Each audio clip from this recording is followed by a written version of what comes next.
Hurts has got it, wants to throw. Hurts setting up the screen. It is complete and blown up. Miles Sanders caught it. Malcolm Rodriguez was there waiting for him. That's a big play by Rodrigo.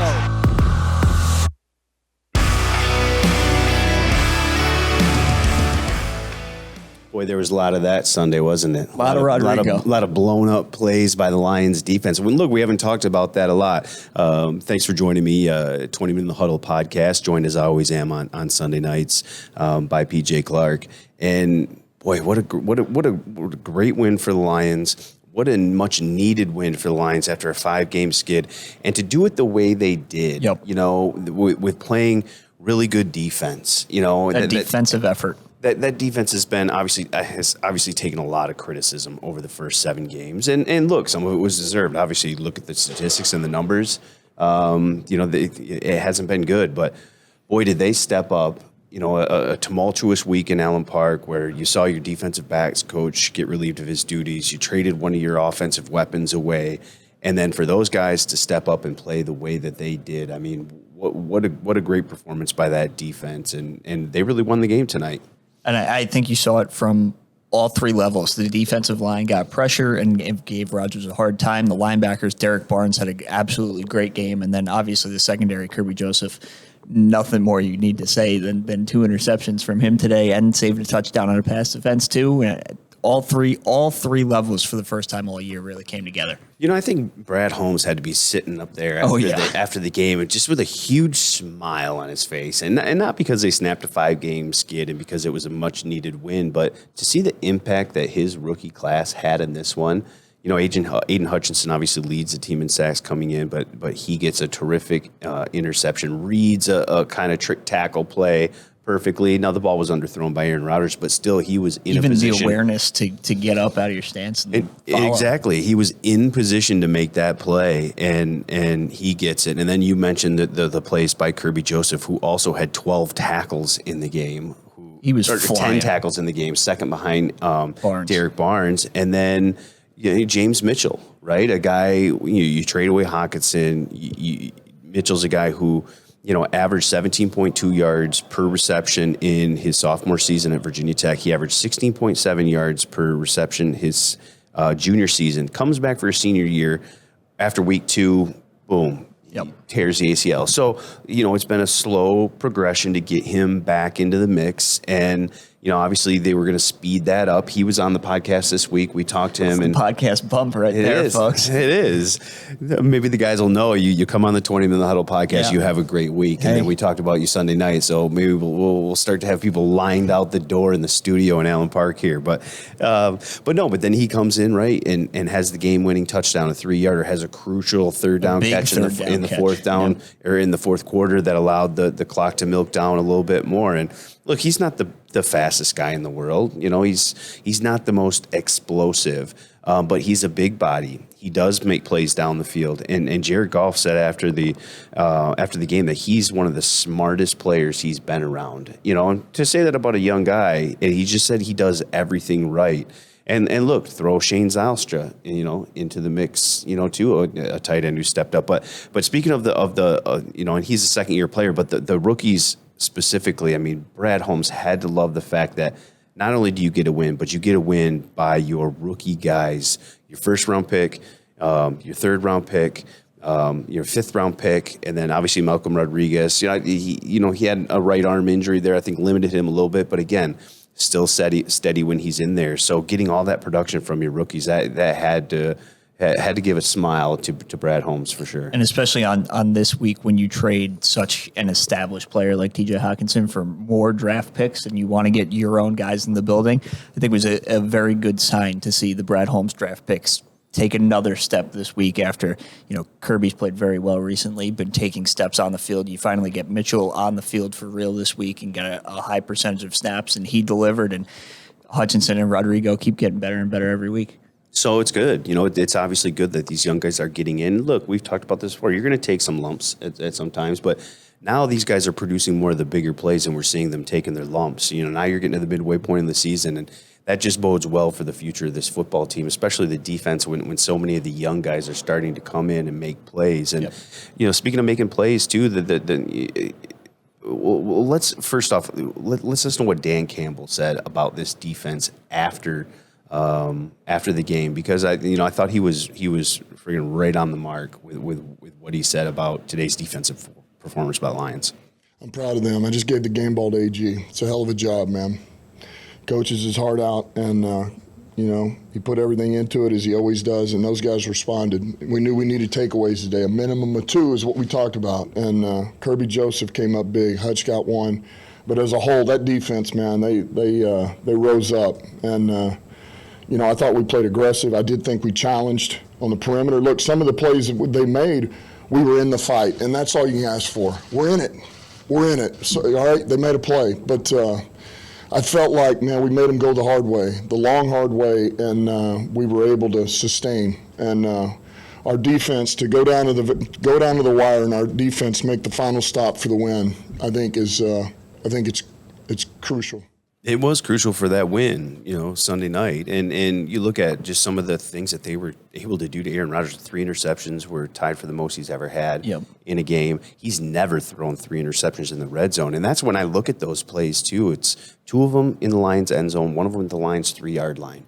Like, those are impact plays. Yeah. That's taking points. Those are taking points off the board. A minimum of 3. And when you're talking about a 15-9 game, that's the difference. Those takeaways were the difference. And look, I know it was a point of emphasis all week. Aaron Glenn talked about it. The Detroit Lions came into Sunday's game with only 6 takeaways. That was tied with the Washington Commanders for the second fewest in the league. I think only Vegas had fewer with 4. Yep. And so, I mean, it's crucial. Those are such huge plays, and to finally get them, and for it to be your young guys that generate them, I think that's the exciting part about Sunday is that.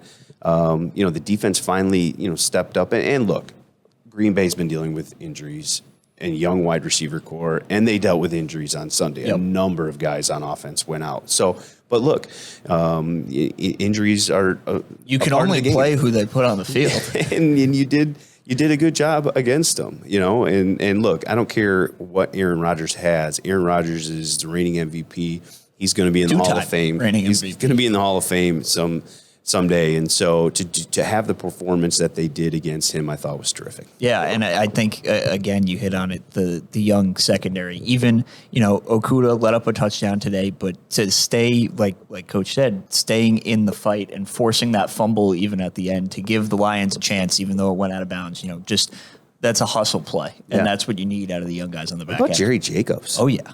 I mean, he plays a physical brand of football, and I talked to him. He was a subject of my notebook on Friday, and I talked to him, and boy, he was really, really excited to just ready to get back, to get more defensive snaps, and the Lions relied on him. And again, he gave up some plays, but he was right there in phase, like Coach talked about, and made the guy make a play. There weren't the missed assignments, the blown calls, guys running free in the secondary, and that's been the biggest issue with this defense. And look, guys are going to make plays. This is the NFL. Yep. I mean, you're going to give up catches, you're going to give up touchdowns. Guys are going to make plays, but be right there in a position to make a play yourself. And boy, Jerry tackled hard. He made a couple crucial plays, one on 3rd down late in that game.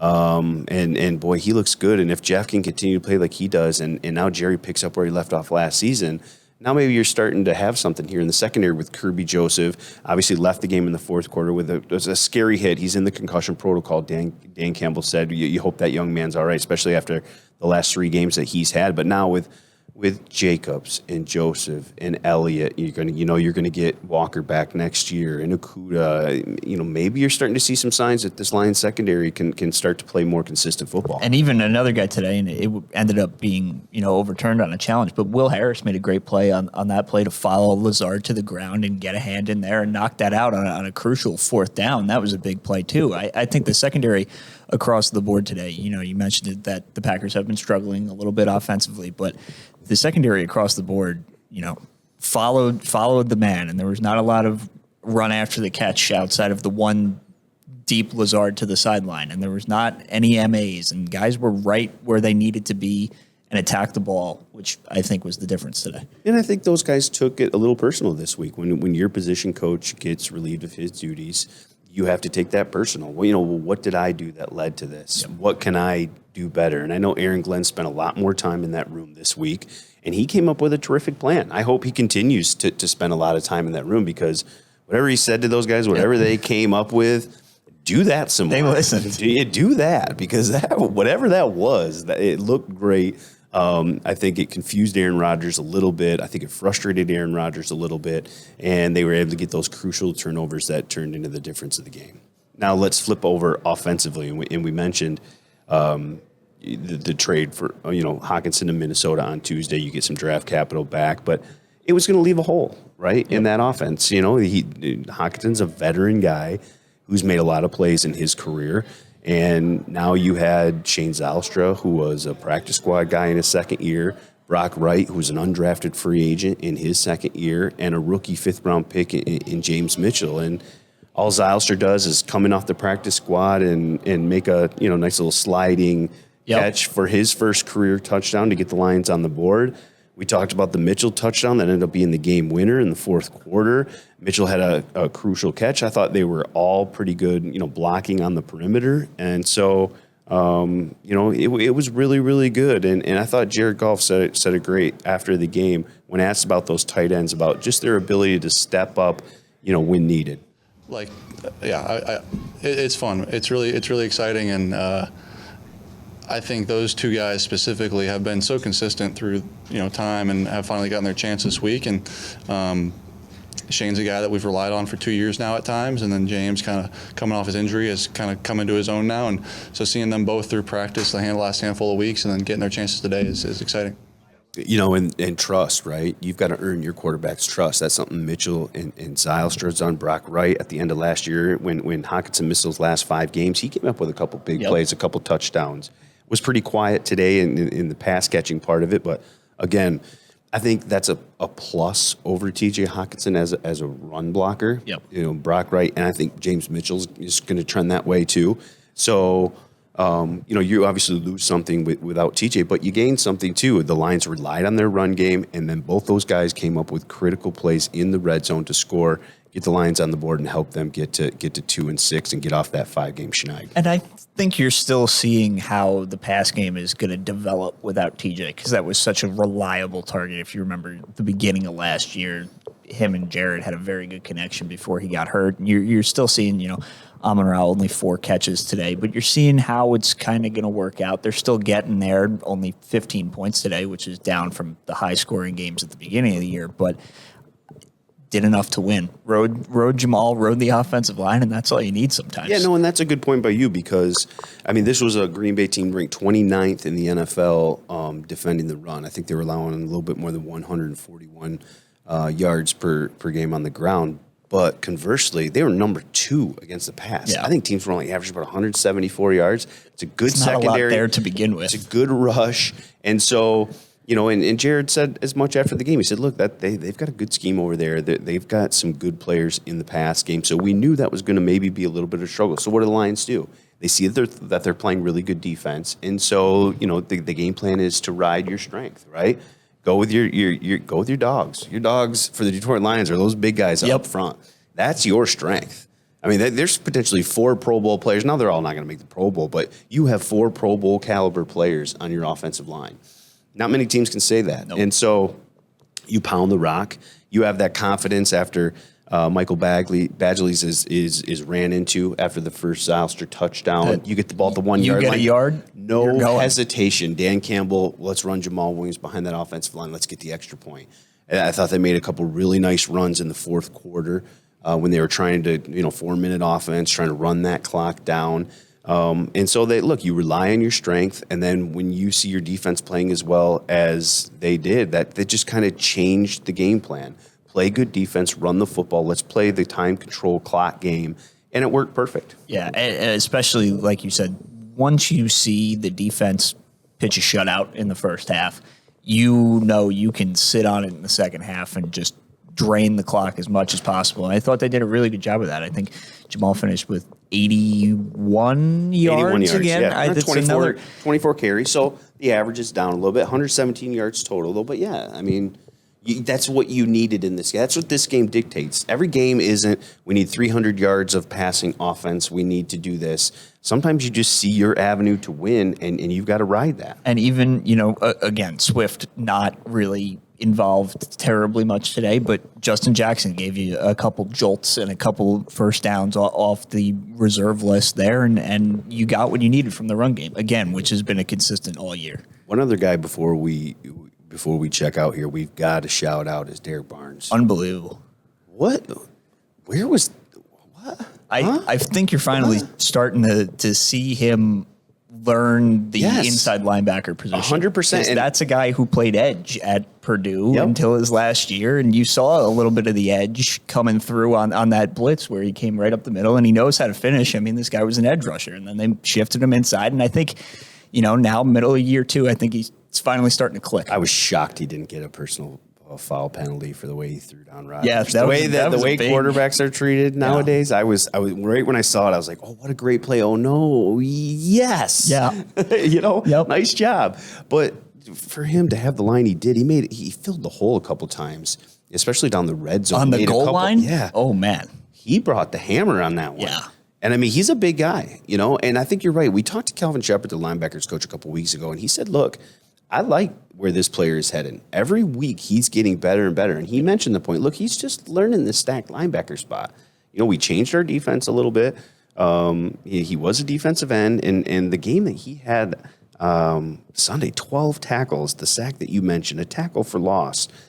He was the one who tipped the ball on Kirby Joseph's first interception. Well, I don't really know how much he necessarily did. Rodgers just threw it right into his face. It happened. Yeah, he got there. He got in the way. He was there. He was in position. He gets the pass defend on He absolutely does. So, right spot, right? Right place, right time. Sometimes it's better to be lucky than good. Hey, I say that about my golf game all the time.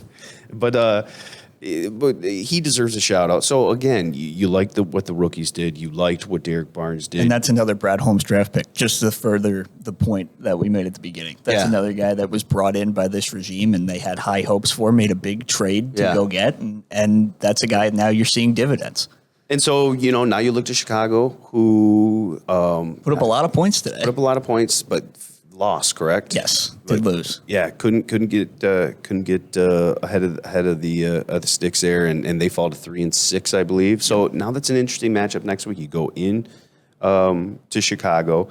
They've figured some things out with Justin Fields and his ability to run the football. They've kind of unlocked that part of their offense that was much needed, and so it'll be a really good test. And can the Lions now stack two good defensive performances together? It doesn't do them any good to have a great performance, win a game against the Packers, and then you go back to maybe what we saw the first month of the season, and you don't stack wins. I mean, that's what they have to do now. Because of the 1-6 start, they put themselves in a situation where they got to stack wins, so that defense has got to, look at this performance, watch the film, love what they see, but then put together a good plan for Chicago and build on it. And I think you're going to be playing a different kind of game next week. Aaron Rodgers threw the ball 43 times today. Justin Fields is probably not going to do that. They're going to be, he ran for 180 yards today. Wow. They are going to be, and they have two good running backs. They are going to try to do the opposite of what the Packers did today. And you're going to have to play the inverse of the defensive game. And I'm excited to see how it comes out. And then the Lions passing offense has got to be a little bit better. You get a full week without Hockenson. You figure it out that way. They're still figuring some things out. Hopefully they get a guy like Josh Reynolds back, something like that. He missed Sunday's game because of a back injury that flared up at practice this week. So we'll have it all broken down for you. We'll see who's at practice, who's not. We'll have another 20-man in the huddle this week. And then we'll do another one of these in Chicago. Sound good? We'll see who can get the podcast bump next week.